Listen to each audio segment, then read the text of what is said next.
So the first time that we started working together, he's like, "Why are you so mean to me?" And I'm like, "I'm not being mean, Dad. This is just, we got to talk about business." Welcome to Verify in Field, the Millwork podcast.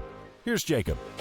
Welcome back to Verify in Field, everybody. Today I have guest with me, COO of Integrity Architectural Millwork, Madison Fuzzell, and I'm excited to have her on here and share her unique journey as she's starting in a new role in a family business. So thanks for joining me today, Madison.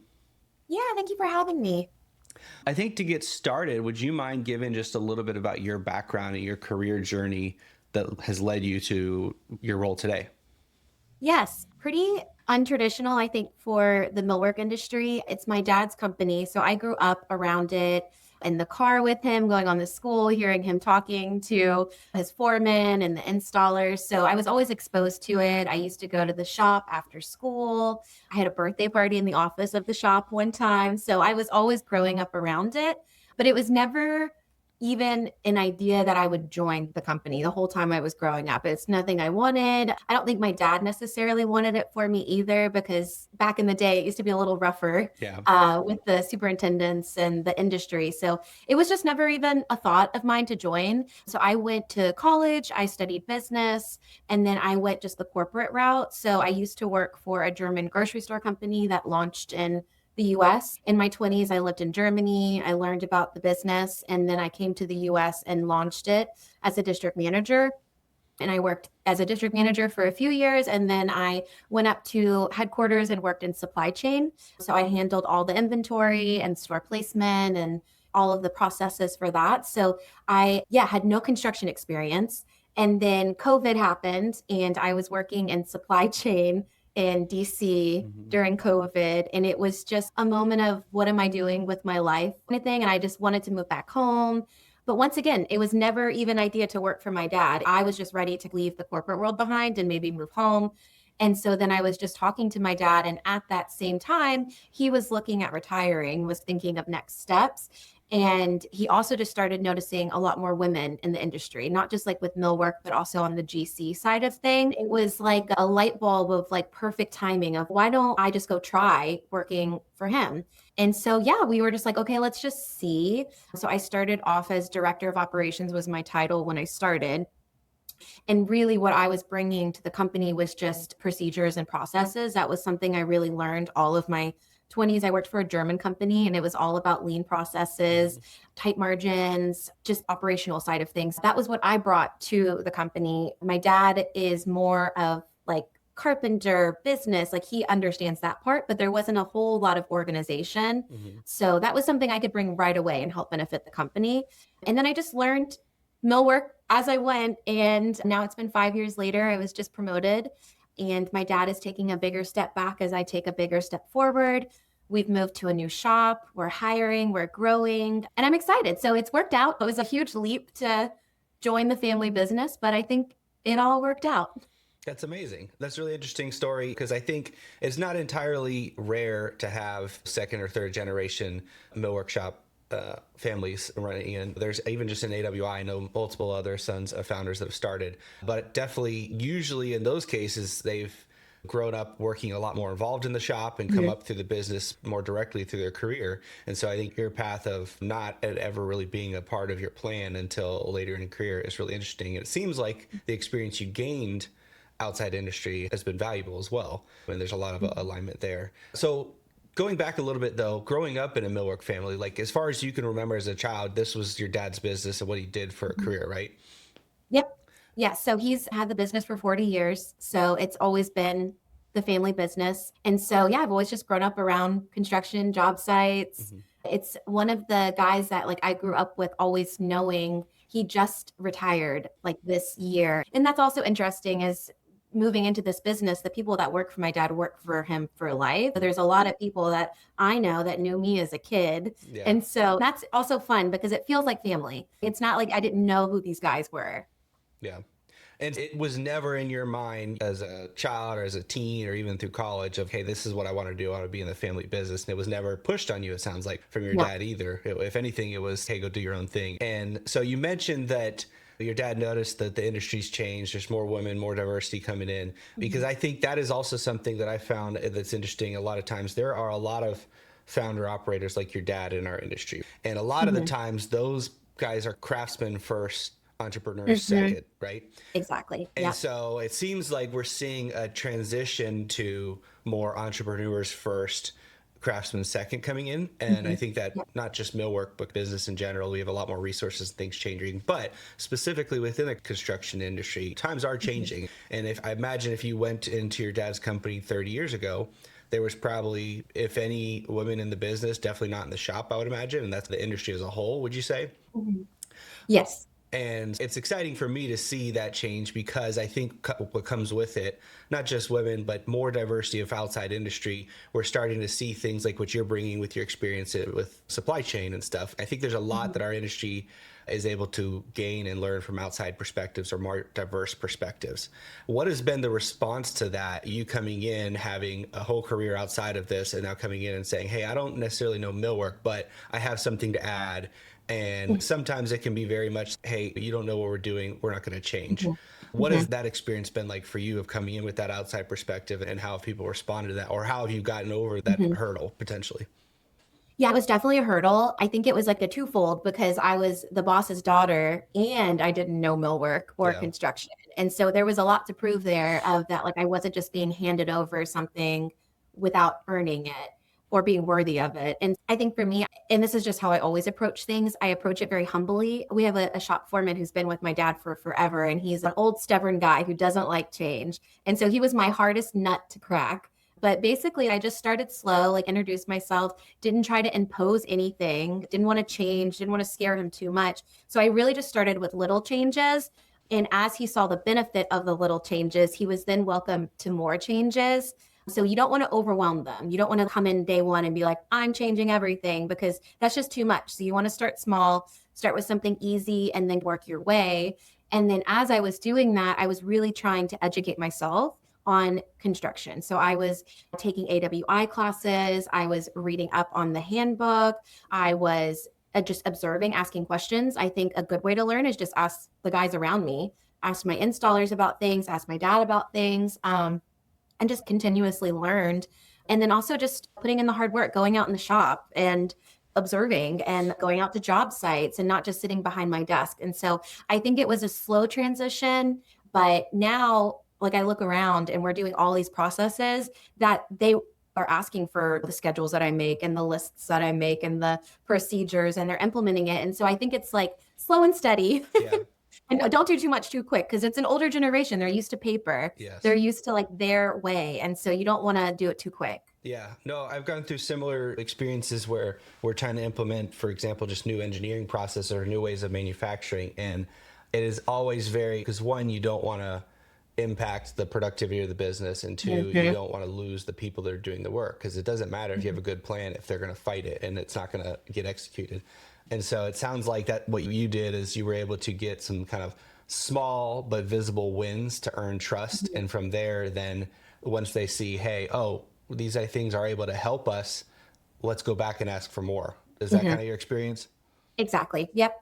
I think once they saw that like what I was trying to do worked and it made their lives easier and they felt more organized, then they're like, okay, I guess she knows what she's talking about. And so, yeah, it was definitely a slow process. It's not something quick and to earn trust. But now I feel like the guys, they have iPads out on the field. That was something we never had. We have like electronic schedules, we have electronic drawings. So we are getting into the 21st century, but there's definitely more technology that we want to implement. But we've got to just take it one step at a time.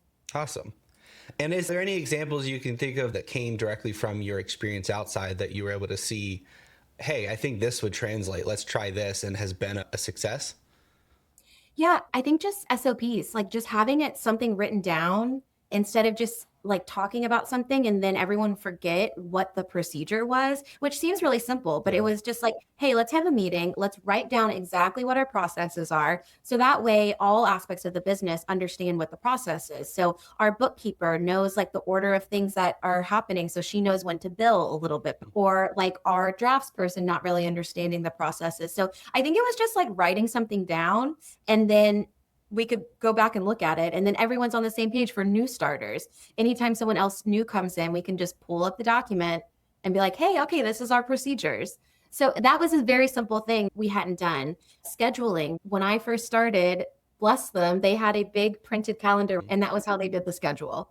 And so now that I have an electronic schedule and we can look months out and kind of plan production a little bit better, I think that's helped as well because they're not scrambling last minute of, oh my gosh, we have a big job next month. We haven't even done anything with it.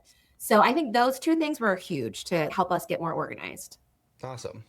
And so what about the transition and kind of the development with your dad? So obviously you're his daughter and there's a certain amount of already built rapport and trust there, but you coming in and working inside the business is a totally new thing, I would imagine. What was that process like of, okay, we're going to do this, you're going to come in, but I imagine there was still a certain amount of like, you had to earn his trust and, hey dad, you've been running things for decades, but I need you to give me a little bit of leeway here to help. How has that transition gone for you? And were there any sticking points or kind of hurdles you had to overcome there? Yeah, I think there were some in the beginning. I think it was tough, especially because since I didn't grow up working in the business, he had never seen me as like a working, he'd only ever seen me as his daughter. Yeah. And so he didn't understand like when I'm in work, I maybe have a little bit different of a personality. So the first time that we like started working together, he's like, why are you so mean to me? And I'm like, I'm not being mean, Dad. This is just, we got to talk about business. Yeah. So like that was an interesting transition. And then I think it was very similar to how I like really gained the trust of my shop foreman, of gaining the trust of him, of like slowly implementing change and then also doing it respectfully. You don't want to offend someone being like, oh my gosh, the way you did things before was so old and so archaic. You want to come in respectfully and be like, okay, that worked. And I can see how that worked, but we're wanting to grow and we can't grow while still doing kind of these paper processes. Yeah. So I think it comes with like just being really respectful of obviously they built a wonderful business already with how they were doing things. So we have to acknowledge that. And then, but like, how can we take that and make it a little bit better and be able to grow the company? Yeah. It's so interesting because everything you're saying makes sense but this is just my commentary. I found there's a difference inherently a lot of times in how a woman comes in with handle these things. And I find in our industry, we have a lot of ego. And that's not necessarily just limited to men, but we are a male dominated industry. And inherently with that, you get a lot of ego. And with that ego comes a different approach to the scenarios that you're discussing. And so I think that getting outside of yourself and especially coming in, because as working as an engineer and engineer manager, I was always having to go to the shop floor and I always tried to approach it with, hey, I might come out here and I might get a tongue lashing. I might get a beating of like mistakes I've made or why did you do it this way? I'm going to endure that because I want to learn. I want to get to the meat of what they're saying. And I want to get to where they're trusting me of, hey, I want to work on the stuff that Jacob releases and the stuff that what he does, I trust, and we want to work together and gain that. And sometimes the way of 30 years ago is very different than what we as millennials and now the younger generation are used to working.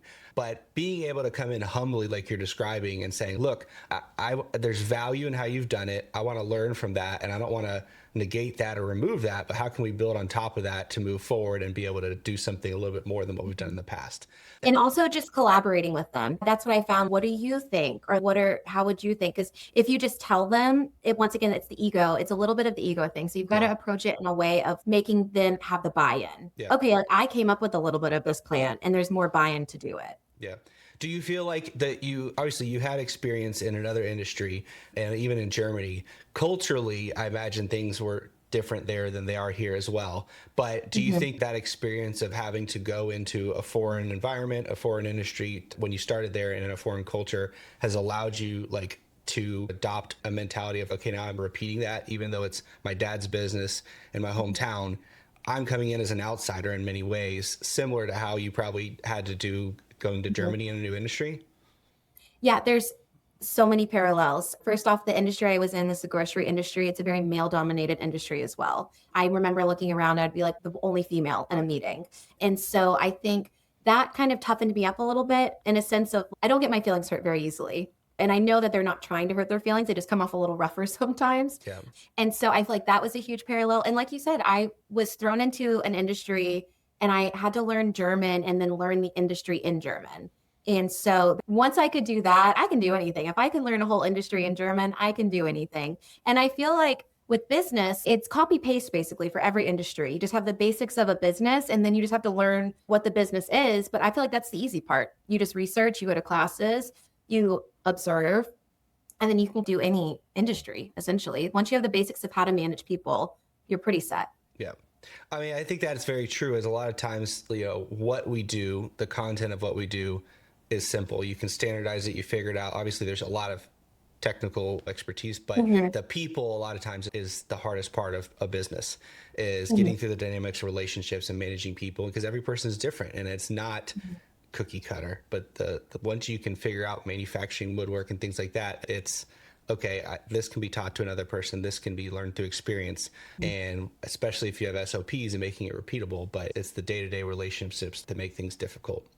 How about from the people at Integrity? Now they're transitioning through, and there's people that have worked for your dad, and now they're working with you. And I imagine there's been a shift in culture, a shift in you've moved to a new building. I'm sure you've had new hires and stuff, but what has been the response outside of the technical and everything we do of just, hey, this is a different environment, and now I'm interacting more with Madison as opposed to your dad? How do you feel like that has changed with, the times and culture speaking? Yeah, I would say probably 2 years ago was a huge shift of they stopped calling him and they started calling me.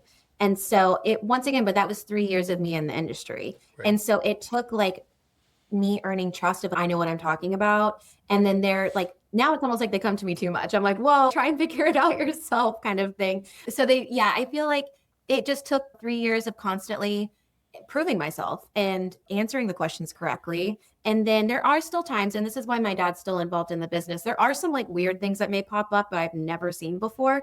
And that's when we pull the expert in and he'll help. But for the most part, I was just proving myself over 3 years. And then now everyone just comes to me. It was like a natural, there was no like, hey, stop going to Frank, go to Madison. It just organically happened. Yeah. Awesome. And so obviously I know you're involved in AWI. I've seen you at a lot of the conferences, and I imagine in many other ways throughout the industry. Have you made any kind of connections or found peers or any type of way that, hey, somebody else that I can go to that's in a similar position as me, whether that be another child of a founder or just somebody else that's an upcoming leader in this industry? Like, what has that been like for you networking outside of Integrity? Yeah. So AWI, I attribute to really my success with the business. When I first joined, I want to say it was like a few months into me joining the business, I did a project management class through AWI. And it was just like something that popped up on my dad's email. He's like, hey, you should probably go to that. And I was like, okay. But he had never really been involved with AWI. He just was a member, but conferences, never did classes, anything. So I went to the class and it was taught by Uncle Bob and Craig. And so they like took me under their wing. They were like, this girl is like fresh in the industry.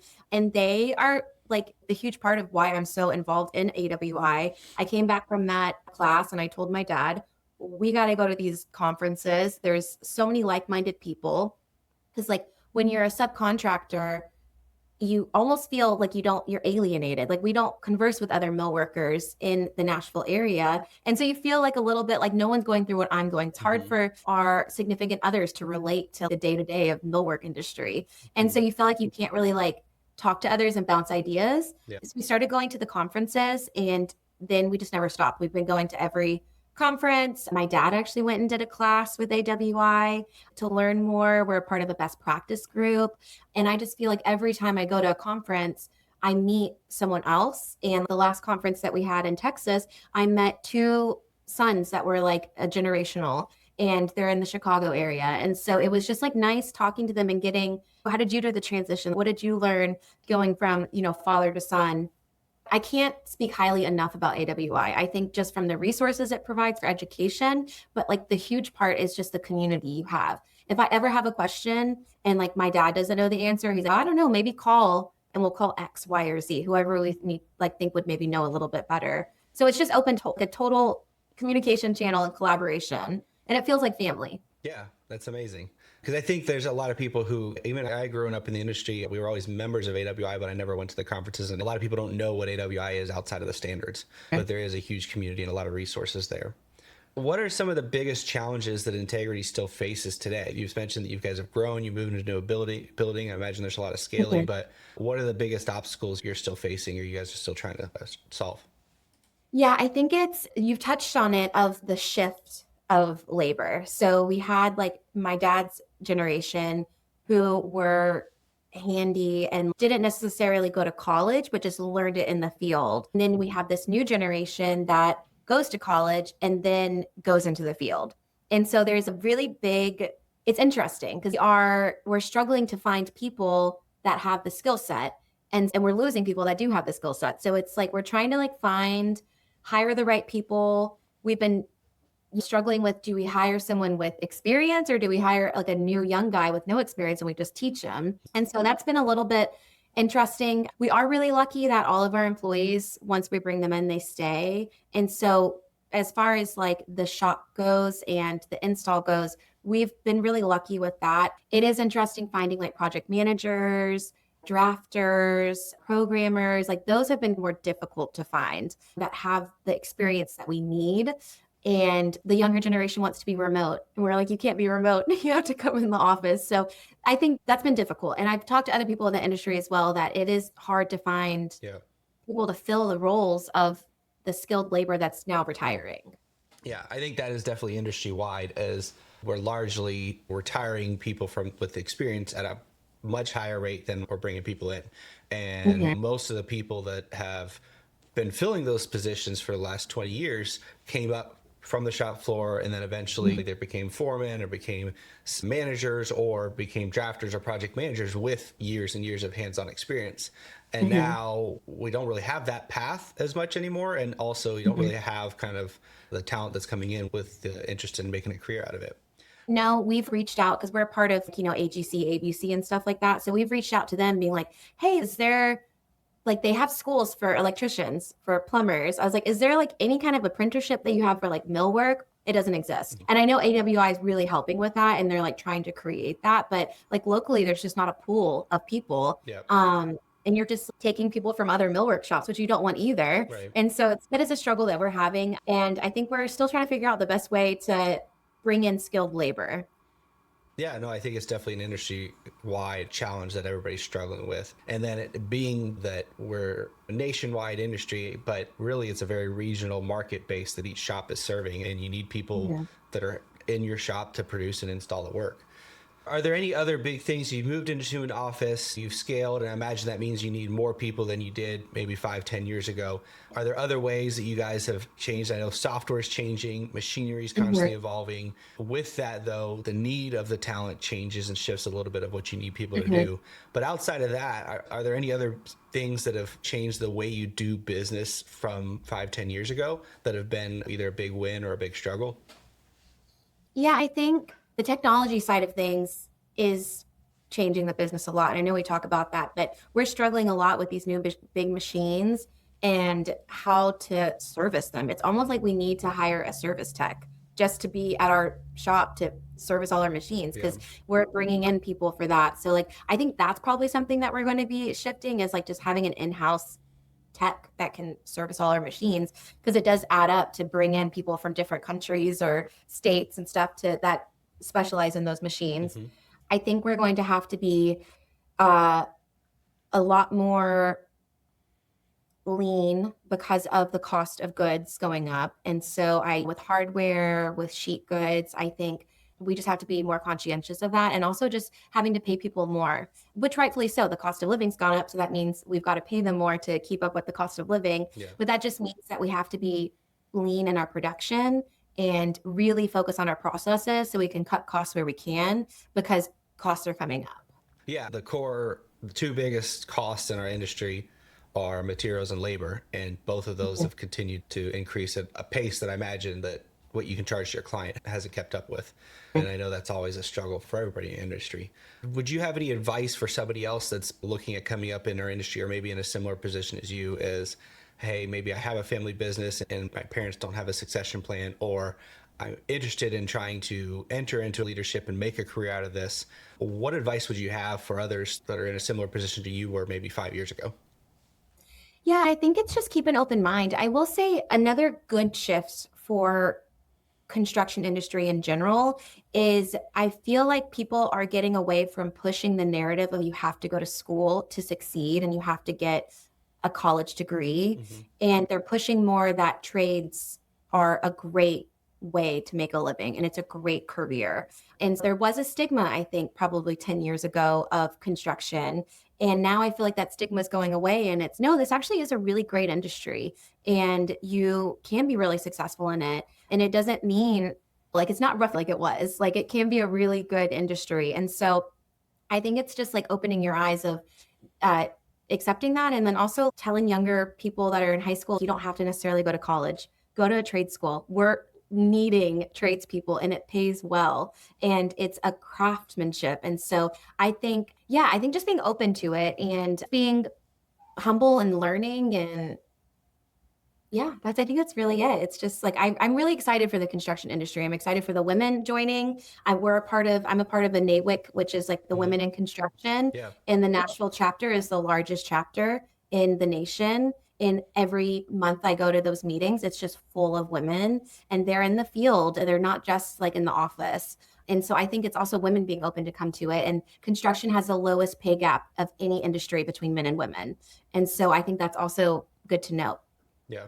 No, absolutely. I definitely am excited to see more. I mentioned before we started, previous to this, I interviewed Caitlin Roussier, who is an architect, a young architect in this industry. I think I've got a couple other people. Liz, who's the new chair of AWI. I'm going to interview her next.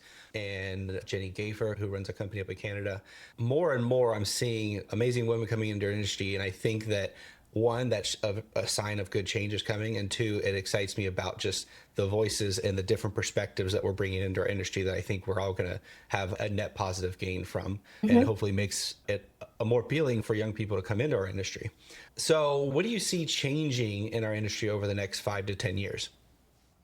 Yeah, I think obviously technology is a huge one with the machines. I think it's become a lot more machine focused, but I think the shops that will succeed are the ones that still keep the human aspect, because I really don't think you can have a millwork shop that's just machines. You got to still harvest the skill and craftsmanship. And I feel like that's where we succeed a little bit better, is because we have really great installers that know how to modify in the field. It's not like, oh, this box doesn't fit. What do I do? They have the skills to modify it.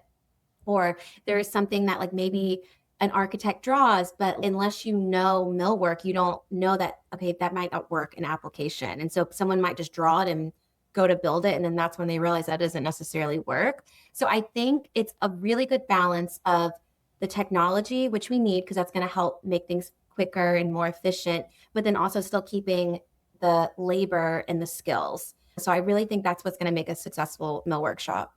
And then, like I said, just really having tight margins because of the cost of goods going up, the labor going up. It's going to happen regardless. So it's just, what can you do now to make sure that we're really cutting costs elsewhere? Awesome. And you touched on this, but I always ask the flip side of what do you think is going to remain the same in our industry over the next 5 to 10 years? Yeah, the people. You can't get rid of people. You got to have your hands, you got to have your installers, you got to have the skill there. You got to know people that know wood. It won't totally be replaced by robots. There's just no way. I think it'll be a lot of working along with robotics, working along with AI, finding ways to make things more efficient because the cost is ever going up. So you want to find ways to make things efficient, but you still have to have the human aspect. Yeah. Awesome. Madison, I'm really grateful for you making time to come on here and share with us. I'm super excited to see your ascent in the industry and at Integrity Architectural Millwork. I will post here in the show notes, what's the best way for people to find out more about the work you're doing or the work you guys do at Integrity? Yeah, so we're active on LinkedIn, just Integrity Architectural Millwork. You can also find me on LinkedIn, Madison Fuzzell. And then we have a website, integrityarchitecturalmillwork.net. And yeah, we're not really big on socials, but yeah, so we have LinkedIn and website. Amazing. We'll link those in the show notes, and I look forward to seeing you at the next AWI convention. Yeah, I'll see you then. Thank you. Thank you for listening to today's episode. Do you want to stay up to date about industry insights, new content, and our community of millworkers? Go to ductworksmw.com to sign up for our newsletter. I'll see you in the next episode of Verify in Field.